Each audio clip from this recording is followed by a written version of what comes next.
Hello, everybody. This is International Master Joe Banawa for the second part of none other than the silent but deadly London system. Yeah. All right. We're going to be talking about the second part, which is going to be a very exciting encounter between two super grandmasters. My goodness, fireworks in this game. Silent at first. Looks like White's not doing anything. Then all of a sudden, boom, the game is over. Yeah, baby. All right. With the white player is none other than our super grandmaster, Kata Kamsky. And our second player is none other than our former U.S. champion, Sam Shankland, who is over 2,700 now. I believe he's in the top 50 in the world. Very strong player. Has beaten a lot of super grandmasters, but at the time, this was back in 2014. Sam was already a very strong grandmaster, obviously. Played in the Eastern class, 23rd Eastern class championship in the United States.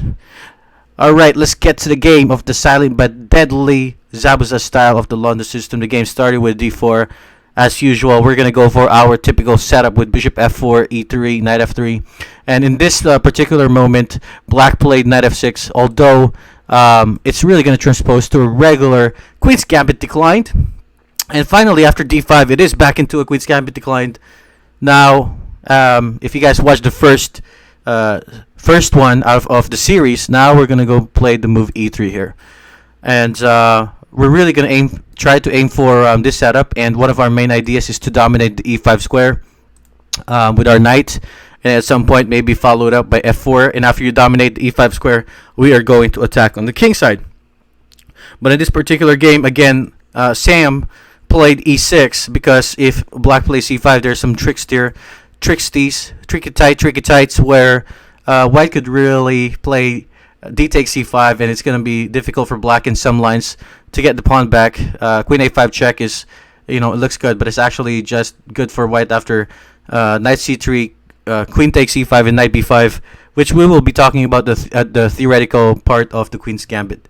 So anyway, in this particular position after d takes c5, definitely an interesting line that I got from a super grandmaster friend of mine, which we will not name because it might be part of his repertoire, but it's a really lovely line. In this game, Sam played e6 as usual, so that's the bishop is guarding the c5 square. He's preparing to play c5, and now Gata played knight d2, which later on was employed by Kramnik. There are some tricks behind this move, but most of the time it will just transpose to the London system when white plays knight f3, bishop d3, c3, and this is the formation that we want to meet to start our silent but deadly attack. Now, the idea of Kramnik in his games, in this position, Sam, by the way, played c5, where we automatically play the move c3, and after c3, now black plays knight c6. And here, Kramnik popularized this move against, I think, Gwyn Jones. I can't remember who, but yeah, bishop d3, he really delayed the movement of this knight to f3, because the idea is if black plays bishop d6 now, I think this is still a pretty hot line, which makes it really difficult for black to equalize. And it's really interesting. I would suggest you guys check this out. Perhaps we will include it in one of our videos as a modern way of playing the London system. There are a lot of interesting ways that white could do now against this queen's gambit decline setup. But now after knight c6, gotta now transpose back to our typical setup with knight f3. And now after knight f3, bishop d6, and we are going to play bishop g3, the silent but deadly move, retreat. So if they take here, again, just a quick review, now we have this open h-file. And then we're going to play bishop d3, queen c2. We're going to try to checkmate him on the king side. Again, you could castle on the queen side at some point, maybe even g4, g5, which makes it super dangerous for black to really go after, or not go after something, but to open up the h-file for a rook. So a lot of times black is not going to take on g3. Now Sam played all the typical moves, kind of similar to our last game in the first the first video of the series. Now black played castles, and now we've met the silent but deadly setup that we are aiming to get to. And here, this time, instead of rook e8, FIDE Master Nelson Mariano III, he requested or ask a question in the chat. What could possibly happen if black plays the move queen e7? And that's what we're going to cover right now. Again, in the last game, if you watch the video series, the first part, the very first one, it's rook e8, where whites felt very comfortable just playing knight e5, stopping black's main idea of playing e5. In this particular game, black played queen e7 with same idea in mind. He wants to do his pawn break with e5 to equalize. But now, after queen e7, now we have the move knight e5. We're not going to let him play e5 in this position. And FIDE Master Nelson Miranda III, Elo, said knight d7 in the chat. And this is where things really get crazy, guys. Unbelievable.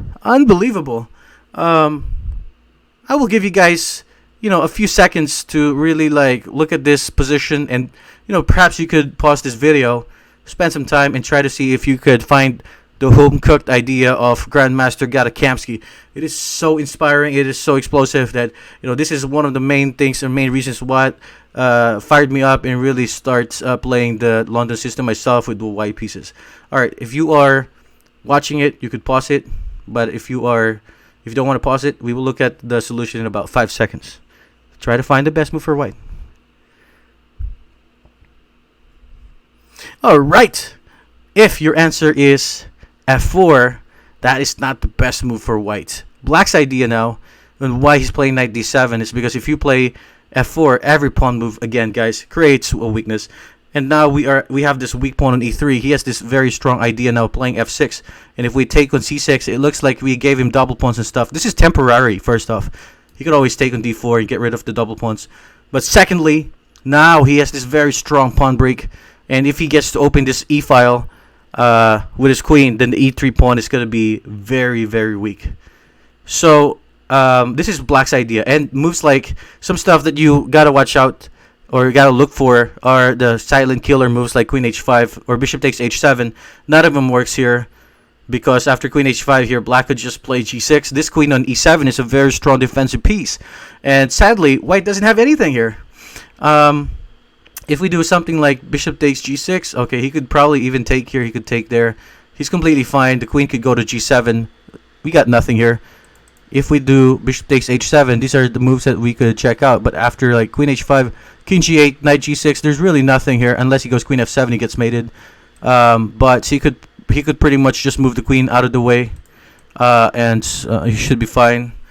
If we take this rook, then we are running out of attacking pieces, and he has 2 minor pieces for rook, and 2 is better than 1, guys. So heading back to the game, he did not play f4. f4 is our typical idea, but look at this beautiful, beautiful, unexpected move. At first, when I saw this, I was like, what are you doing? What are you doing? Are you trying to lose this game? He did knight takes d7. He traded a lot of his pieces, followed by bishop takes d6. Is that what you expected? If not, that's not what I expected to. I really thought that he wanted to lose after all these moves. I'm like, you traded your pieces, you lost your attacking pieces, and now you gave black a lot of space advantage, a lot of center. But this is where it became, or this is where it started to become fireworky. I want you guys to spend some time and see if you could find Gada's idea. Pause the video. If not, we are looking at it in 3 seconds. Pause it right now. And okay, if you found the move bishop takes h7 check, congratulations, because that is the best move. And after king takes h7, look at this beautiful home-cooked preparation. And now the key move of them all is the move knight e4. Oh my goodness, the fireworks. And after knight e4, the queen went to c4.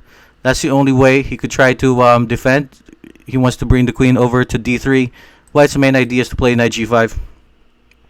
And he transformed the game into a what you call a great gift sacrifice type of idea after knight g5, and white is completely crushing. If the queen goes back to e7, knight g5, and now this is just lost. I think black is pretty much forced to sacrifice the queen here, because if you try to move the rook now, the queen is blocking off your escaping square, which is sad. And after knight g5, moves like f6 just immediately leads to a checkmate.